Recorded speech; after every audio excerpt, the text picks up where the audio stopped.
In today's gaming news, Reaper of Souls is coming to consoles, Darksiders may live again, and Dota 2's International kicks off today. Hello ladies and gentlemen, welcome back to the show. My name is Force, here with your day's gaming news. First up today, Diablo 3 Reaper of Souls was considered a great success and a huge improvement to the base game of Diablo 3, while that expansion is now making its way onto consoles. Coming to the PS4, Xbox One, Xbox 360, and PS3 on August the 19th is the Diablo 3 Reaper of Souls Ultimate Evil Edition. Now it's important to note that the new gen versions of the games on the PS4 and Xbox One is going to cost $60, whereas the previous generation, the 360 and PS3, this will only cost $40. That is likely primarily due to the fact that people on those consoles who wanted to play Diablo 3 and want to try the expansion likely already bought the game. So this is just more of a discounted upgrade price for them to get the content of the expansion, whereas with the new gen systems, there's no version of Diablo 3 available yet, so they'll be paying $20 more to get the a whole base game as well as that Reaper of Souls expansion. Now once again, this was considered a phenomenal success on the PC, really revitalized Diablo 3 and completely changed the tone around the game on the internet. People are talking very positively about it now, as opposed to prior to that expansion, there was a very, very negative tone around D3. So it's great that those additions and improvements are now coming to the consoles, both last and current gen systems.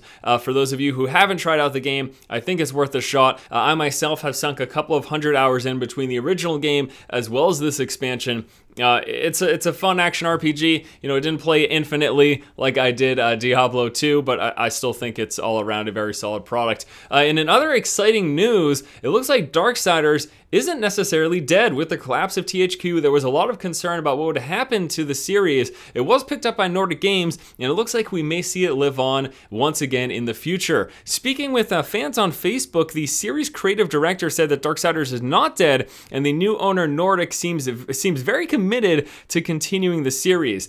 He went on to say that he can't talk about any current involvement that may or may not be happening, but he's looking forward to potential future exciting announcements about the series, which means, yes, it's happening. They just haven't officially revealed anything yet, and I guess this guy just kind of let the cat out of the bag. But again, he is the series creative director, so if anyone is inclined to do so, I suppose that he should be the one.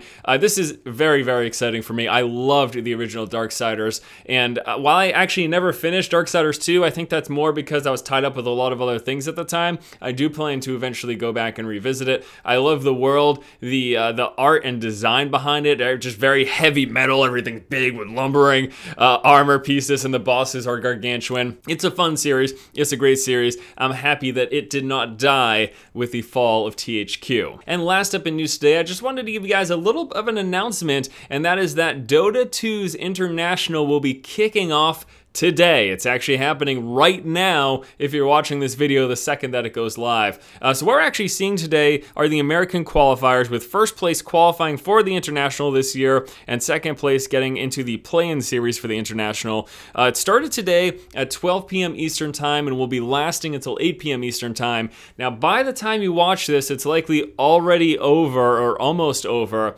Fret not though, I'm assuming they'll be doing rebroadcast. They typically do for these kind of things, and even if you missed today, this is just the start. That's kind of the point. I bring this up because you could even not be a fan of Dota 2. Maybe you're just a fan of other MOBAs.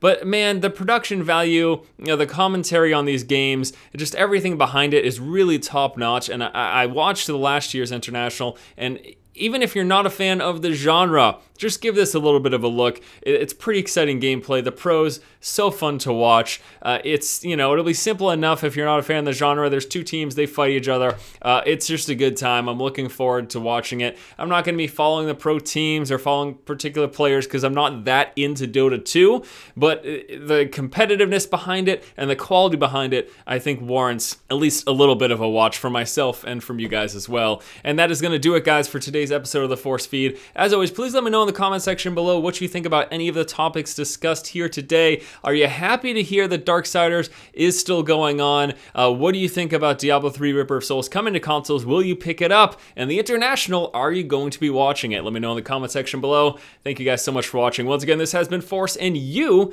have just been force-fed. Yes, Dota 2 is a fantastic game, and the International is going to be fun to watch. I'll tell you what, though, saying that, it probably won't bring up bitter feuds between fans of League of Legends, Heroes of New Earth, Smite, Heroes of the Storm, and Dota 2, arguing which MOBA is better, because that never happens on the internet. So the comment section will all be pleasant and everyone happy about things. Because that's what happens on the internet. Yeah. Oh wait.